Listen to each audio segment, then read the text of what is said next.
من الشيطان اللعين الرجيم. بسم الله الرحمن الرحيم.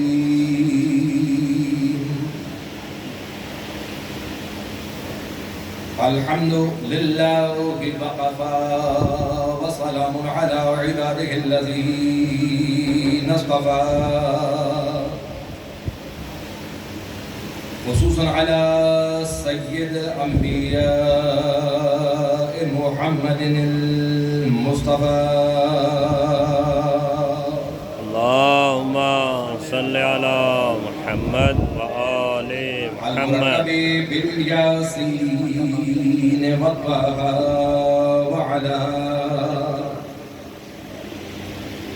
آله الطيبين الطاهرين المعصومين النجباء الشرفاء الذين نذهب الله عنهم الرجس وطهرهم تطهيرا.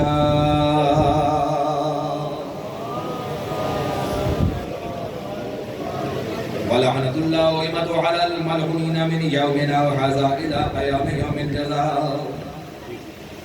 أما بعد، فقد قال الله سبحانه وتعالى في كتابه المبين. بسم الله الرحمن الرحيم. يا أيها الذين آمنوا لا تتخذوا الكافرين أولياء من دون المؤمنين أتريدون أن تجعلوا لله عليكم سلطانا مبينا. صلوات الرحمن سب سے متمسوں کی مرتبہ سورہ فاتحہ مع اخلاص. زمین و زمین مومن مومنات الدین محمد وآل محمد. حاضرین محفل کے مرحومین کے لیے شہداء ملت داخل اور بالخصوص حاجی غلام رسول چوہان صاحب، محمد اقبال حسین چوہان صاحب اور علی سعید چوہان صاحب کے لیے فاتحہ مع اخلاص.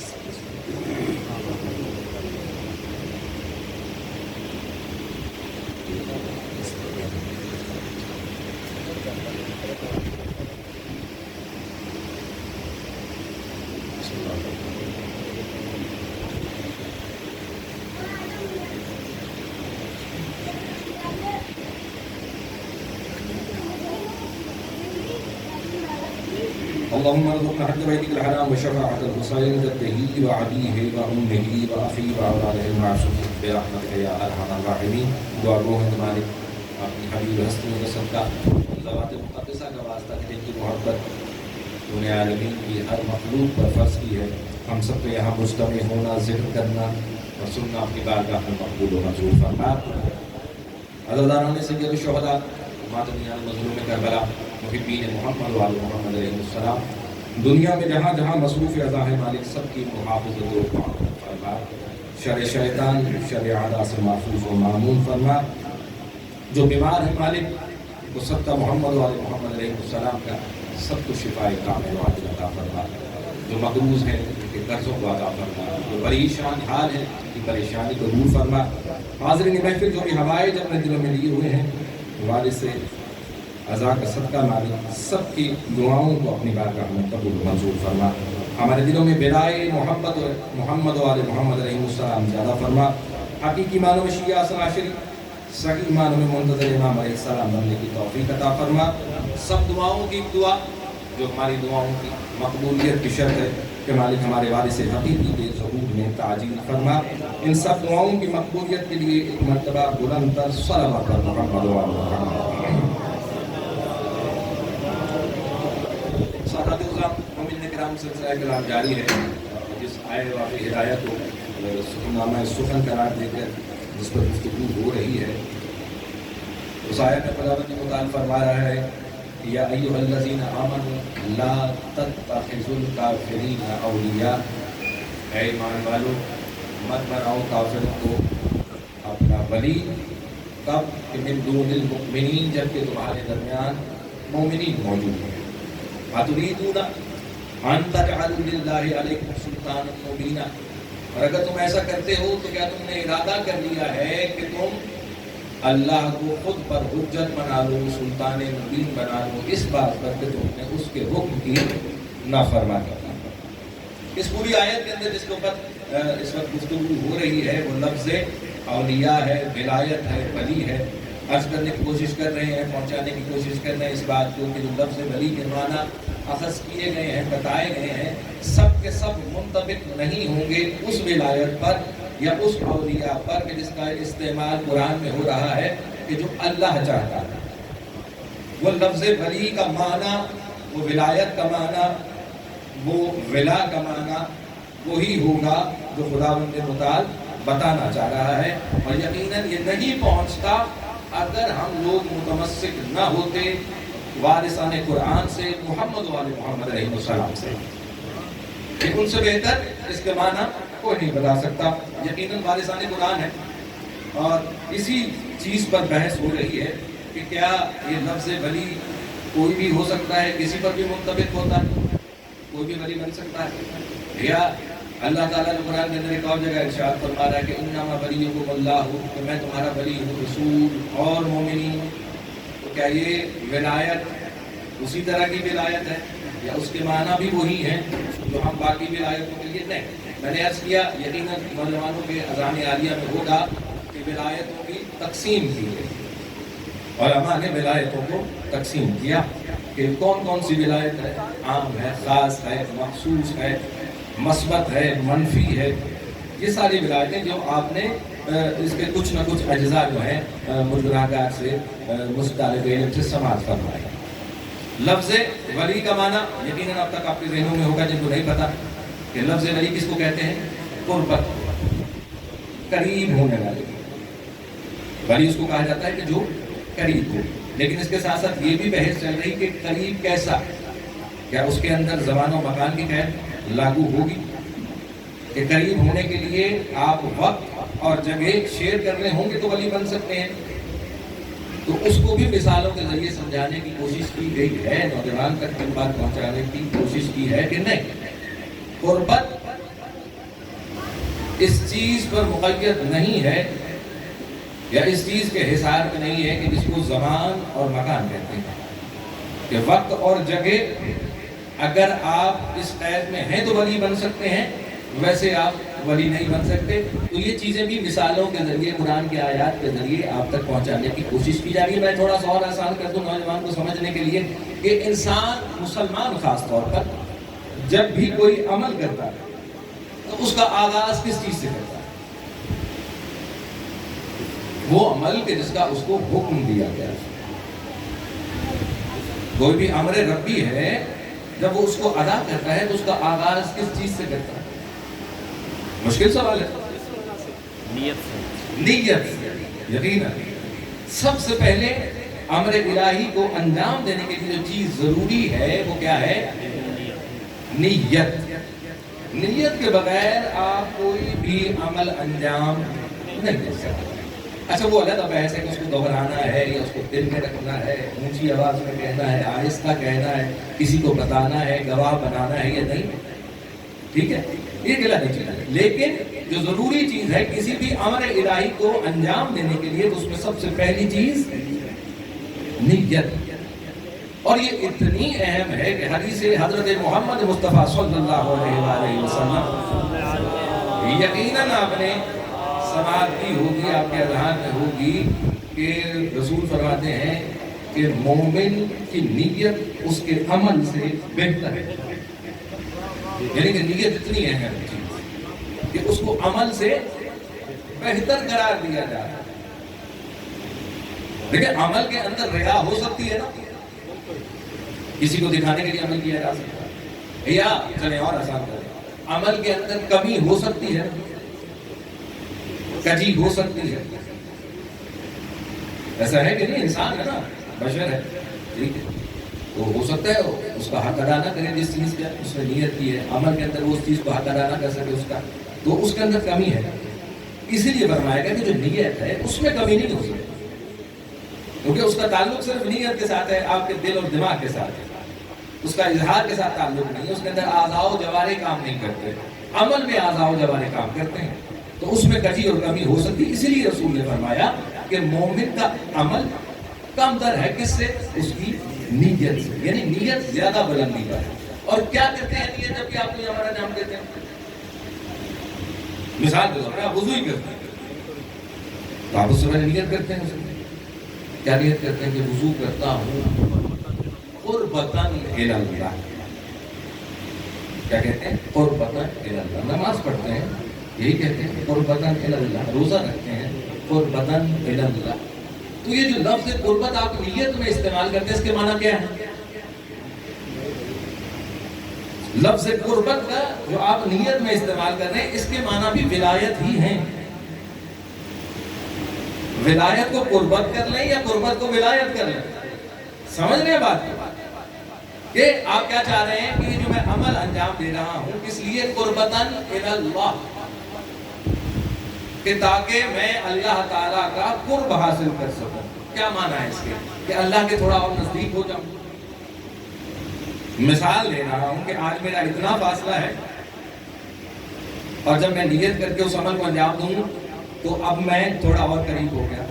تو کیا اس طرح سے قربت ہے؟ جیسے ابھی آپ بکھر بکھر کے بیٹھے ہوئے ہیں، میں آپ کو کہوں کہ قریب قریب ہو جائیں،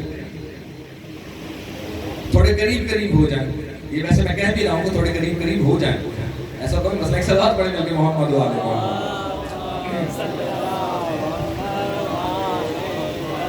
اس محفل میں اس جگہ پر جامعہ یہ کوئی بھی عطا خانہ ہو، آپ جہاں پر بھی بیٹھے ہیں آپ بہترین جگہ پر بیٹھے ہیں، اس میں کوئی شک نہیں. لیکن صرف یہ کہ اگر کوئی بعد میں آئے تو اس کے لیے تھوڑی پریشانی نہ بنے. تو کسی کی آسانی کے لیے اگر آپ تھوڑی زحمت کر لیں تو میرا خیال ہے کہ اچھی چیز ہے، بری چیز تو نہیں ہے. بہرحال عرض یہ کر رہا ہوں کہ جو قربتاً الی اللہ ہم اپنے ہر عمل کا یا امر الہی کو انجام دینے سے پہلے اس کی نیت کرتے ہیں اور اس میں کہتے ہیں کہ یہ عمل انجام دیتا ہوں اس لیے کس لیے؟ قربتاً الی اللہ، اللہ کی نزدیکی کے لیے. تو یہ کون سی نزدیکی ہے کہ جو میں اور آپ چاہ رہے ہیں اس عمل کے ذریعے؟ کیا یہ زمان کی نزدیکی ہے یا مکان کی نزدیکی؟ اور پھر کیسی نزدیکی؟ اس سے کہ جو پہلے ہی یہ کہہ رہا ہے کہ میں تمہاری شہرت سے بھی زیادہ قریب ہوں. وہ تو پہلے ہی شہرت سے قریب ہے. تو پھر قربتاً الی اللہ سے معنی کیا ہے؟ کون سی قربت ہے جو میں اور آپ مانگ رہے ہیں اللہ کی؟ قریب تو ہے نا اللہ. وہ خود کہہ رہا ہے قرآن کے اندر کہ میں تمہاری شہرت سے بھی زیادہ قریب. ولی ہے نا وہ انما ولیکم اللہ. یعنی جو ولی ہوتا ہے وہ کیا ہوتا ہے؟ وہ شہرت سے بھی قریب ہوتا ہے. لیکن یہ ولایت وہ والی ولایت ہے جو ولایت مانگی جا رہی ہے. کیوں؟ کہ اگر آپ کے اور میری شہرت کے قریب ہے مالک تو کافر اور مشرک کی بھی شہرت کے قریب ہے. سمجھ رہے ہیں بات؟ یہ قربت کیا ہے جو میں نے عرض کیا تھا 2 دن پہلے کہ ولایت کے 2 قسمیں ہیں جو بہت خاص ہیں جن کے بارے میں تذکرہ ہے کہ ولایت تکوینی ہے کہ ولایت تشریعی ہے. اللہ کا ہر انسان کے ہر جاندار کی شہرت کے قریب ہونا یہ اس کی ولایت تکوینی ہے. یہ ولایت تکوینی ہے. آگے چل کے میں اس کو مزید انشاءاللہ آپ کے لیے آسان کروں گا. تو میں کہہ رہا ہوں کہ جو قربت ہم مانگ رہے ہیں کہ کون سی قربت؟ وہ تو پہلے ہی اتنا قریب ہے اور کتنا قریب نہیں. یہ وہ قربت نہیں. اس قربتاً الی اللہ سے مراد یہ ہے کہ مالک یہ جو میں عمل کر رہا ہوں تو اس سے راضی ہو جا، تو میرے اس عمل سے خوش ہو جا. یعنی اللہ کی رضا اور خوشی کے لیے جو عمل کرتا ہے انسان اس کے لیے قربتاً الی اللہ کا لفظ جب استعمال کرتا ہے تو اس کے پیچھے وجہ کیا ہوتی ہے؟ کہ اللہ راضی ہو جائے. اللہ راضی ہو جائے. میں اور آپ یہ قربتاً الی اللہ اس لیے استعمال کرتے ہیں کہ ہمارے اس عمل سے اللہ راضی ہو جائے. اللہ اس طرح سے ہمارا ولی بنے کہ وہ ہم سے راضی ہو جائے. انما ولیکم اللہ ذہن میں رہے. یہ عمل اس لیے کر رہا ہوں کیونکہ تو میرا ولی ہے، تو میرا ولی ہے، تو قریب ہے. لیکن میں وہ قرب نہیں چاہ رہا. میں یہ قرب چاہ رہا ہوں کہ جو میں نے تھوڑا سا عمل کیا ہے تو اس پر راضی ہو جائے، تو خوش ہو جائے. یہ دعا کرتے ہیں ہم، یہ قربان اللہ، اس کے پیچھے یہ معنی و مقصد ہے کہ اللہ کے قریب ہونا اس طرح نہیں کہ اس کی رضا حاصل کرنا مقصد ہے، اس کی خوشی حاصل کرنا مقصد ہے۔ تو عام ولایت میں اور ولایت تکوینی میں، عام ولایت میں اور اس ولایت میں کہ جو اللہ مانگ رہا ہے، اس میں فرق یہ ہے کہ ہم جیسا جب قرب کی خواہش کرتا ہے تو یہ کہتا ہے اس لیے کر رہا ہوں کہ تو راضی ہو جائے۔ اللہ جس کو ولی بناتا ہے قرآن میں آواز دے کر کہتا ہے کہ راضی ہوں، لوٹ آ میری طرف۔ وہ ولی اور ہے کہ جس کے لیے کہا جا رہا ہے کہ میں تجھ سے راضی ہوں، راضیۃ مرضیۃ۔ نعرہ رسالت، نعرہ حیدری، بندہ سلامت۔ اللہم صلی علی محمد۔ تو وہ اور ہے، ہم اور ہیں۔ تو یہ ہے اس کے پیچھے مقصد کیا کہ اللہ ہم سے راضی ہو جائے۔ قربت مکانی اور زمانی نہیں، وقت بھی نہیں۔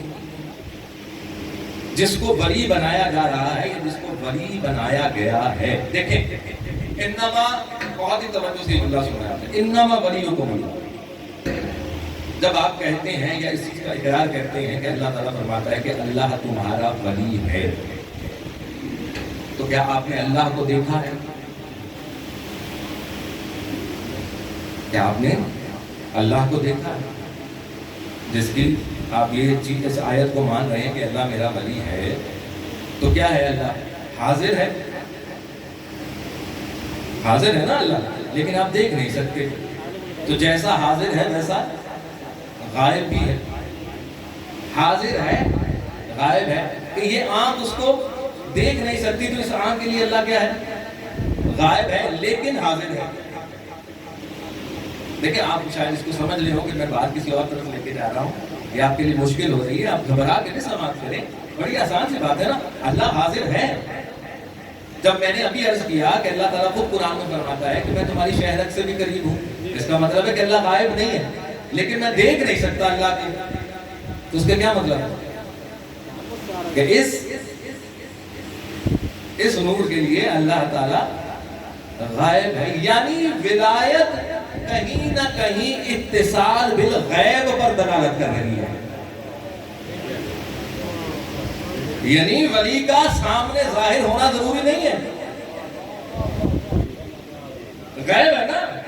اور اگر آپ سورہ بقرہ شروع کریں تو کیا ہے؟ الف لام ذالک الکتاب لا ریب فیہ ھدی للمتقین الذین یؤمنون بالغیب،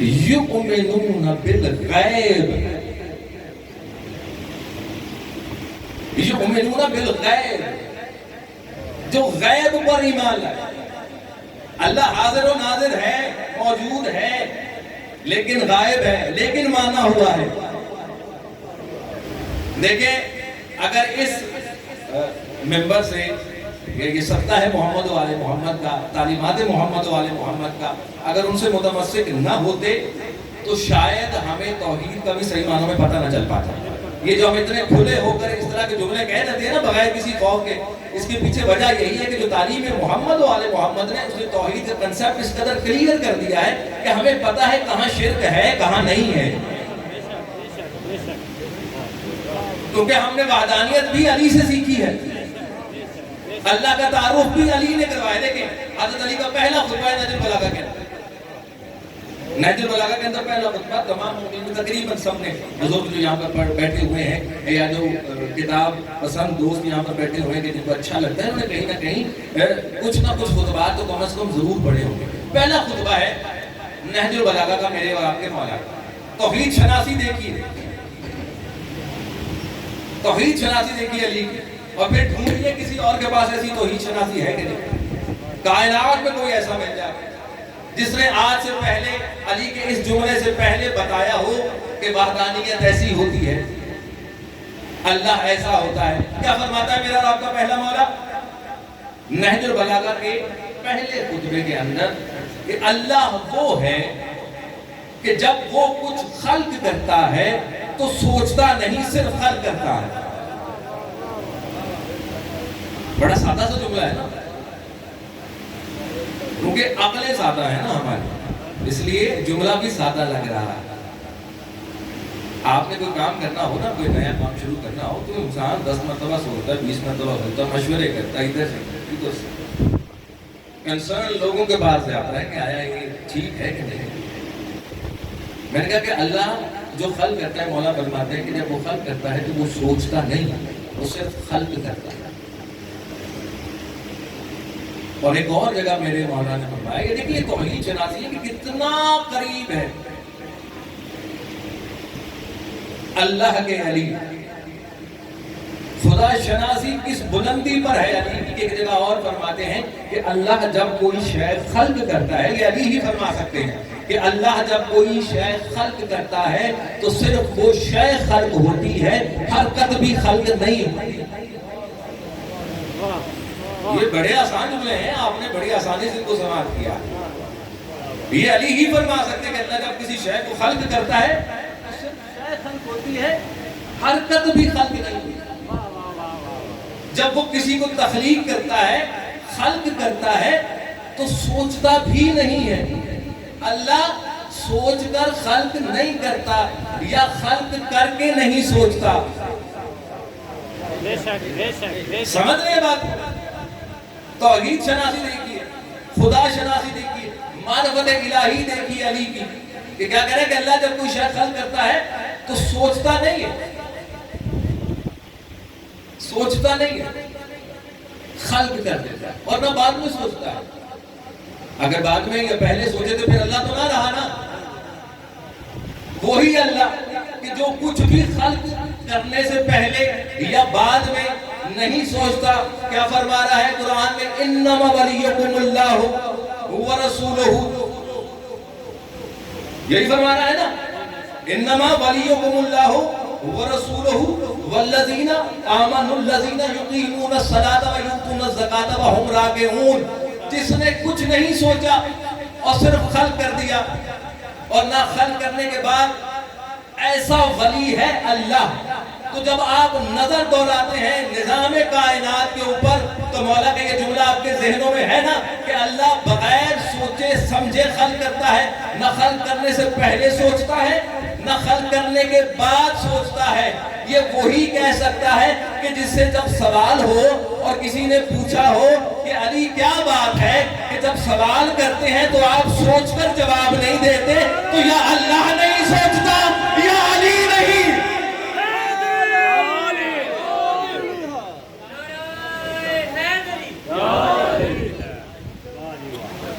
یا تو اللہ ہے یا محمد والے محمد ہیں اس نہج پر، کیونکہ یہ ولی ہیں جن کو اللہ نے ولی بنایا ہے، یہ ان کی ولایت تکوینی ہے۔ سوال یہی تھا نا، اور کیا خوبصورت جواب ہے میرے اور آپ کے مولا۔ یقیناً بزرگوں کو پتہ ہے اس پورے واقعہ، کہتے جب وہ آیا اور اس نے کہا کہ مولا کیا بات ہے، اور یہ اس نے کوئی محبت میں جملہ نہیں کہا۔ آپ سمجھے کہ یہ محبت میں پوچھ رہا تھا مولا سے آگے، عشق علی نے آگے آگے کہ ایسا کیسے کرتے ہیں آپ؟ نہیں، اس نے کہا کچھ سوچ تو لیا کریں، کبھی تو کہا کریں کہ میں کل جواب دوں۔ علی ایسا کیوں نہیں ہوتا؟ ادھر ہم سوال کرتے ہیں، ادھر آپ جواب عطا کر دیتے۔ تو کبھی ایسا کیوں نہیں ہوا کہ آپ نے کہا ہو کہ چلو مجھے کچھ وقت دو، میں کچھ سوچ کر تمہیں بتاتا ہوں؟ ایسا کیوں نہیں ہے؟ وجہ بتائیں۔ مولا نے مسکرا کر اس سے کہا تمہارے ہاتھوں میں انگلیاں کتنی؟ یہ صرف نوجوانوں کے لیے جو ہے، تمہارے ہاتھوں میں انگلیاں کتنی؟ اس نے فوراً کہا تھا، کہا سوچا کیوں نہیں؟ سوچنا تھا نا، کچھ دیر تو سوچتے۔ اور اس کے بعد مولا اس کے بارے میں کیا سوچنا، ہر وقت تو سامنے ہوتی ہے، ہر وقت تو ساتھ ہوتی ہے۔ تو مولا کہتے ہیں جیسے کہ 10 انگلیاں ہر وقت تیرے سامنے تیرے ساتھ ہوتی ہیں، یہ پورا نظام کائنات علی کے سامنے ہوتا ہے۔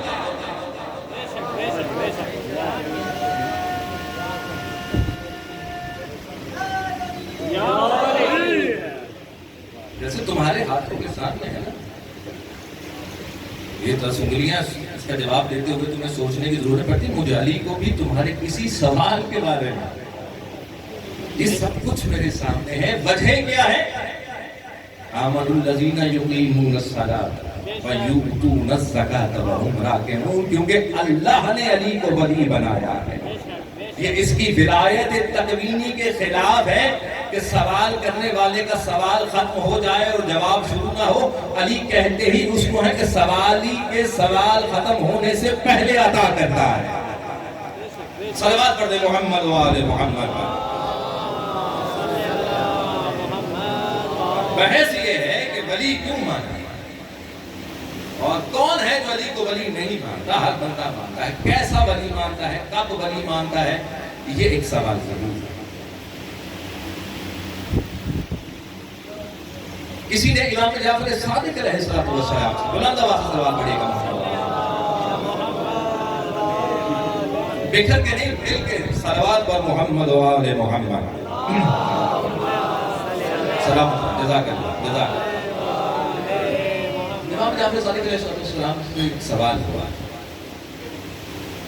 کہ, اور یہ سوال اللہ کے بارے میں کہ یا رسول اللہ, اللہ سے جو بھی سوال کرتا ہے میں اس کو بتا کرتا ہوں.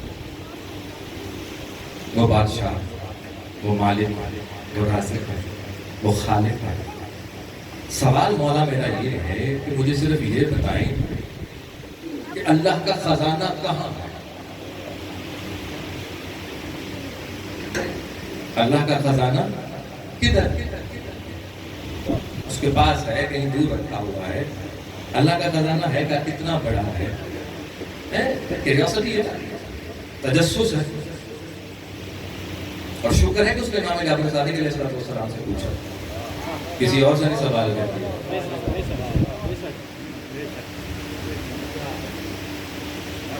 جن کے ہاں توحید میں اس کے پاؤں بھی ہوں, ہاتھ بھی ہوں, بال گنگریالے بھی ہوں, شکر ہے کہ وہاں جا کے سوال نہیں ہو گیا, نہیں تو کچھ اور ہی جواب ملتا. تو جب یہ سوال کیا تھا کہ اللہ کا خزانہ ہے کہاں, اللہ اپنا خزانوں کو رکھتا کہاں پر, تو اولاد علی نے بھی نہیں سوچا کہ لمحے کے لیے دیر نہیں لگائی, فوراً جواب دیا میرے اور آپ کے چھٹے امام نے, اللہ کا خزانہ کن فیکن ہے. اللہ کے خزانے کا نام کن فیکن ہے. کیا مطلب ہے کن فیکن؟ کون ہو جا, فیکون ہو گیا. ہم عرض یہ کر رہے ہیں کہ یہ جو ولایت کا تسلسل ہے یہ فوراً کا ہے, اسی طرح جیسے کن فیکون.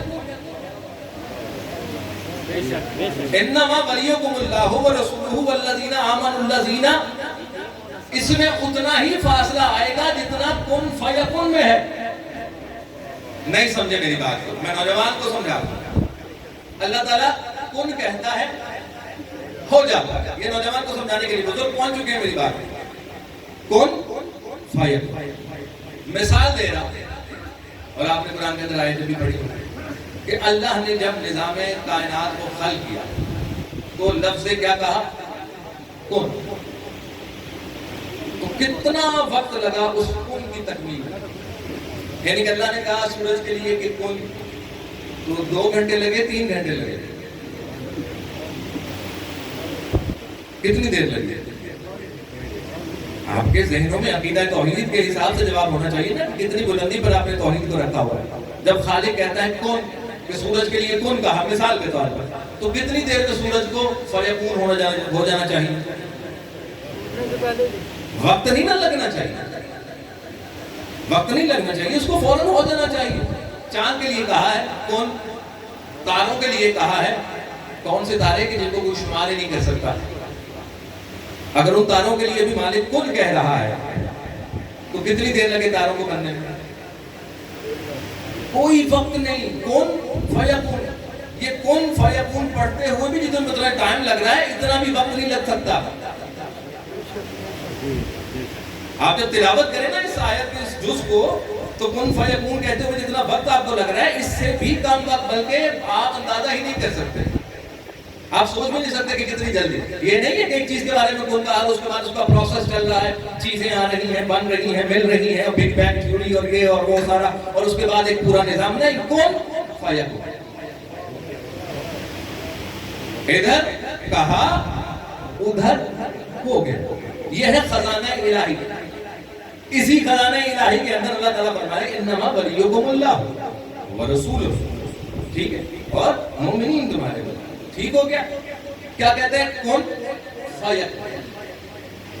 اس پوری اس جز کے اندر اگر آپ ایک حرف پر غور کریں تو وہ جو ان دونوں کو ملا رہا ہے وہ کیا ہے؟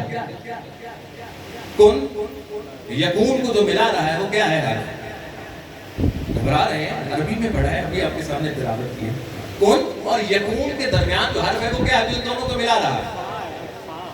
فا. حرف فا ہے نا، فا ہے بیچ میں جو کن اور یکون کو ملا رہا ہے، اور یہ بتا رہا ہے کہ جب اس طرح سے ہو تو تمہارے ذہن بھی نہیں کیلکولیٹ کر سکتے کہ کتنی جلدی. تمہاری عقلیں، تمہاری وسعت عقل کی اس قدر پھیلی ہوئی نہیں ہے کہ وہ کن فیکون کو کاؤنٹ کر سکے، اس کو میئر کر سکے، اس کو ماپ سکے کہ کتنی دیر لگتی ہے. کیا؟ کن فیکون. کن اور یکون کو کون ملا رہا ہے؟ فا. اور یہ فا بتا رہا ہے کہ کوئی بھی انسان نہیں سوچ سکتا کہ دیر لگے گی. اس کا مطلب ہے فوراً. اس کا مطلب ہے، اس فا کا مطلب ہے، اس کو کئی علماء فائے فوراً کہتے ہیں کہ جہاں پر یہ آ جائے اس کا مطلب ہوتا ہے کہ فوراً. بلکہ فوراً کہنا بھی شاید وقت لے، لیکن جب خالق کن فیکون کہتا ہے تو اتنا وقت نہیں لگتا اس چیز کے بننے میں.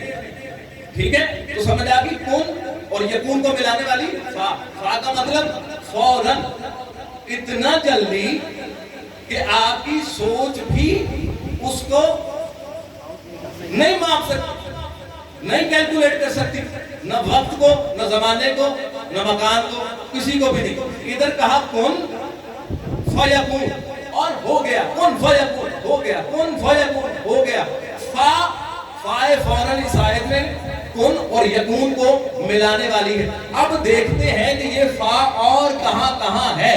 جہاں جہاں یہ فا آئے سمجھیں اب دیر نہیں، فوراً. فوراً کن فیکون کہتا ہے ہو جاتا ہے. فا بتا رہی ہے فوراً. من کنت مولا ہوں فہذا علی مولا. نعرہ حیدری. اللہ اکبر یا رسول اللہ. صلوات پڑھتے ہیں مل کے محمد والے.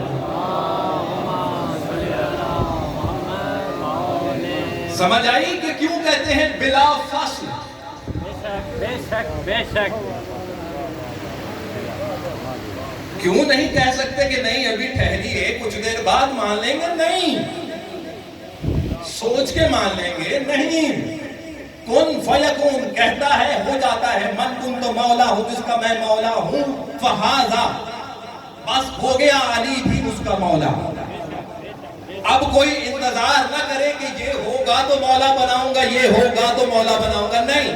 جب رسول نے کہہ دیا فیکون، جس طرح اللہ کا ہو جاتا ہے فہذا رسول کا ہو جاتا ہے کہ علی مولا بن گیا ہے. اس میں اب دیر نہیں ہو سکتی. اسی لیے کہا جاتا ہے کہ علی ولی اللہ. علی اللہ کا ولی ہے، علی رسول کا مولا. سمجھ رہے ہیں؟ یہ فا سمجھ آئیں گے آپ؟ لوگوں نے بہت کوششیں کی ہیں فاصلہ، اس فا سے فاصلہ پیدا کرنے کی.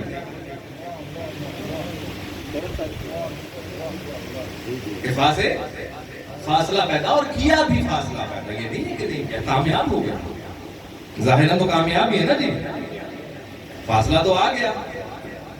لیکن چونکہ علی ولایت تقوینی کا علمبردار ہے، فاصلہ کرنے کے باوجود بھی محتاج علی ہیں.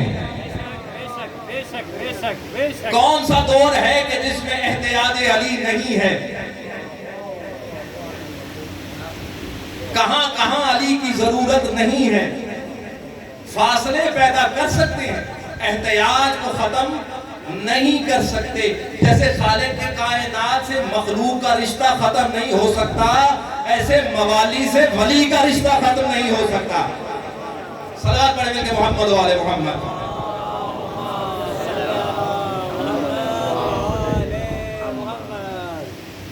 اولاد علی رہیں گے، بے شک مان کے بھی رہیں گے، اچھی بات ہے، نہ مانے آنا پھر اسی طرح پر، بے شک بے شک آنا پھر اسی طرح پر. کیوں نہ آئیں کہ یہ ولی صرف طاقت کی وجہ سے ولی نہیں ہے، شجاعت کی وجہ سے ولی نہیں ہے، یہ ولی ہے علم کی وجہ سے، تقوی کی وجہ سے، زہد کی وجہ سے، اطاعت کی وجہ سے. کوئی یہ مت سمجھے کہ صرف زور سالی میں شجاعت تھی، نہیں. جس طرح علی نظام کائنات کو دیکھ رہے ہیں، علی کے ہوتے ہوئے کوئی نہیں. میں نے کہا کہ اطاعت میں علی جیسا کوئی نہیں، علی جیسا کوئی نہیں اطاعت میں. اگر کوئی ہے تو دکھائیں، کوئی مثال تو لے کر آئیں، لیکن مثال ملے گی تو صرف علی کی، کہ علی کے جس کے سامنے ہمیشہ نظام کائنات ایسے ہے جیسے میرے اور آپ کے سامنے ہاتھ کی 10 انگلیاں، لیکن علی نے کبھی بھی زندگی کے اندر حیات رسول مقبول کے اندر نہیں فرمایا کہ سلونی سلونی. بے شک بے شک بے شک یہ اطاعت رسول ہے علی کی، سب کچھ جانتے ہوئے نہیں کہہ رہا. یعنی علی جیسا مطیع بھی کوئی نہیں. بے شک بے شک بے شک اور علم کون مقابلہ کرے علی کے؟ نہیں کر سکتے. ایک چھوٹا سا واقعہ سماعت فرما لیجیے اور پھر اس کے بعد انشاءاللہ اس رات کی مناسبت سے تذکرہ ہوگا. ایک شخص آیا میرے اور آپ کے مولا کے پاس.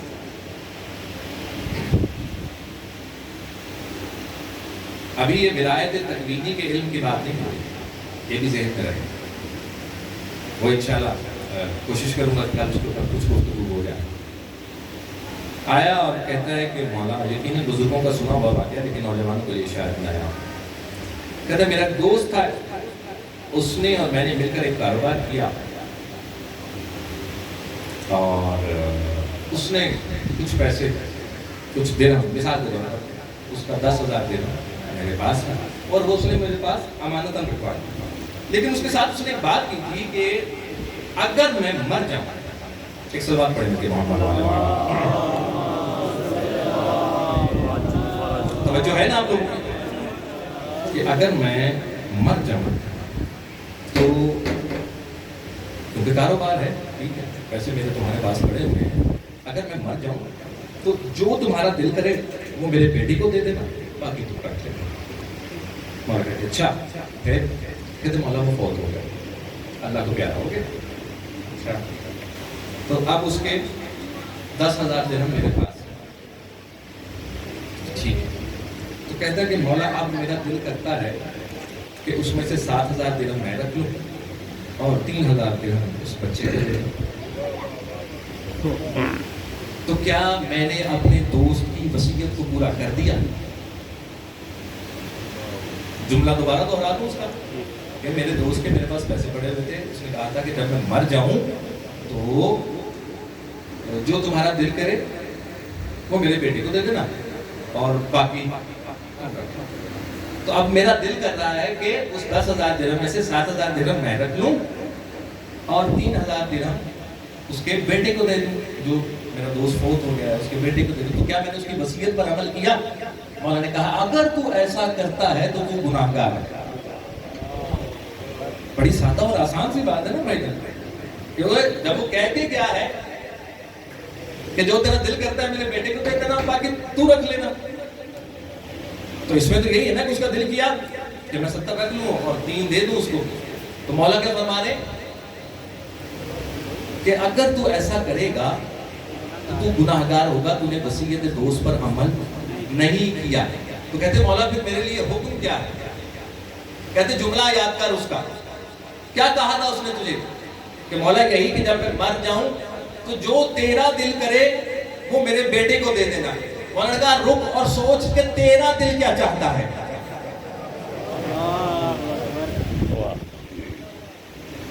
کہا کیا مطلب؟ مولا کہا کہ اس نے یہی کہا نا کہ جو تیرا دل چاہتا ہے وہ میرے بیٹے کو.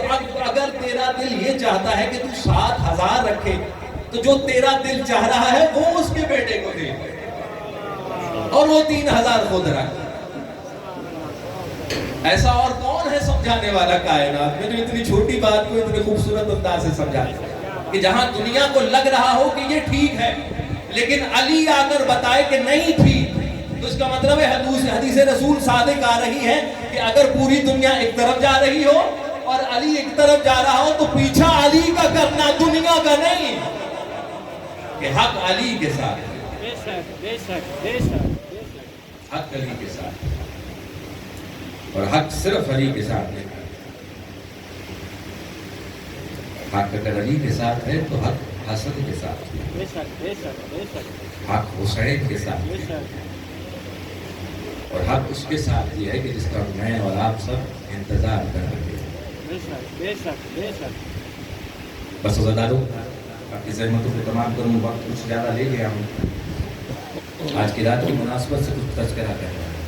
جو میں نے ابھی کہا نا کہ حق حسن کے ساتھ، تو آج میں اور آپ اسی حسن کے شہزادے، اس کا ماتم کرنے کے لیے، اس کے مسائل تکریہ کرنے کے لیے 3 سال کا سن ہے اس شہزادے کا جب امام حسن علیہ السلام شہید ہو گئے۔ دل کھول کے روئیے گا، گریہ کیجیے گا، کوشش کیجیے گا کہ آنسو فرمان معصوم رضا علیہ السلام ہے کہ جب حسین پر گریا کرو یا ان کے مسائل پر گریا کرو تو کوشش کرو کہ آنکھوں سے آنسو تمہارے رخساروں تک آ جائیں، تاکہ خدا اس کو دلیل بنا کر تمہارے گناہوں کو معاف کر دے۔ اتنی کوشش ضرور کریں کہ آنکھ سے آنسو نکلے تو رخساروں تک پہنچے ضرور۔ 3 سال کا سن ہے شہزادے کا، کہتے جب وقت آخر ہے اور ظاہر اثر کر چکا ہے میرے اور آپ کے مولا حسن علیہ السلام پر، تو ایک مرتبہ سب کو وصیت کے لیے بلایا، اور پھر اس کے بعد جب وصیت ہو چکی تو سب کو باری باری ملا، بھائی آ کر مل رہے ہیں، بہنیں آ کر مل رہی ہیں، ازواج ہیں، بچے ہیں۔ ایک مرتبہ کہتے جب یہ 3 سال کا شہزادہ آیا نا، اٹھایا ہوا ایک مرتبہ مانگا ہے حسن نے جناب قاسم کو، جو میں فرما ایک مرتبہ میرے ہاتھوں میں دے، ایک مرتبہ دیا اور ایک مرتبہ سینے سے لگا دیا شہزادہ قاسم کو، اور صرف لگایا نہیں، روتا رہا میرا اور آپ کا دوسرا امام، کافی دیر گریا گیا۔ اللہ جانے حسن کیا کیا کچھ دیکھ رہا تھا، کہتے لگائے رکھا اور ایک مرتبہ بی بی کی طرف واپس بڑھایا، اور ایک مرتبہ تعویذ نکالا اور کہا فرما اس کو حسن کے بازو پر، اور دیکھو اس کو کھولنا نہ اس وقت تک کہ جب تک اس قاسم پر کوئی بہت مشکل وقت نہ آ جائے، کہ جب جس چیز کا کوئی حل نہ مل رہا ہو اور لگے کہ یہ مصیبت بہت بڑی ہے، تو یہ میری وصیت ہے اس تعویذ کو اس وقت کھول لینا۔ کہتے ہیں 3 سال کا سن ہے جب تعویذ مانگا ہے۔ واقعہ کربلا میں اس شہزادے کا سن 13 یا 14 سال تھا۔ 13 اور 14 سال کے اندر کبھی بھی یہ جو وقت گزرا ہے 10 یا 11 سال کا، اس کے اندر کبھی بھی اس تعویذ کو نہیں کھولا گیا، یعنی وصیت امام کے مطابق کہ مشکل وقت آئے تو کھولنا، آیا ہی نہیں۔ کیسے آئے کہ جس کے چچا عباس جیسے ہوں یا حسین جیسا جس کا چچا ہو، اس پر مشکل وقت کیسے آ سکتا ہے؟ یہ تو خود مشکل کشا ہے۔ کہتے وقت گزرا، کربلا میں آمد ہو گئی، آ گئی عاشور کا دن، عاشور کا دن آ گیا۔ یہ شہزادہ قاسم ہی ہے کہ جن سے امام نے، میرے اور آپ کے امام نے یہ سوال کیا تھا کہ شہزادے بتاؤ موت تمہارے لیے کیسی ہے؟ تو یہ شہزادے ہی ایسے جواب دے سکتے ہیں۔ یہ خون حسن ہے، یہی ایسا جواب ہے کہ مولا موت ہمارے لیے ایسے جیسے شہد سے بھی میٹھی ذائقہ بتا کر گیا ہے دنیا کو شہزادہ، شاید اس سے پہلے کسی کو معلوم نہیں تھا، لیکن وہ موت جو اطاعت امام میں ہو، جو اطاعت خدا بندی میں ہو، ایسی ہے کہ اس کا ذائقہ شہد سے بھی میٹھا۔ بہرحال کہتے وقت قریب آ گیا، دن چڑھا، انصار نے قربانیاں دینا شروع کی۔ یہ شہزادہ بار بار جاتا ہے حسین کے پاس کہ مولا مجھے بھی اذن دیجیے، میں بھی جاؤں جہاد کرنے۔ اللہ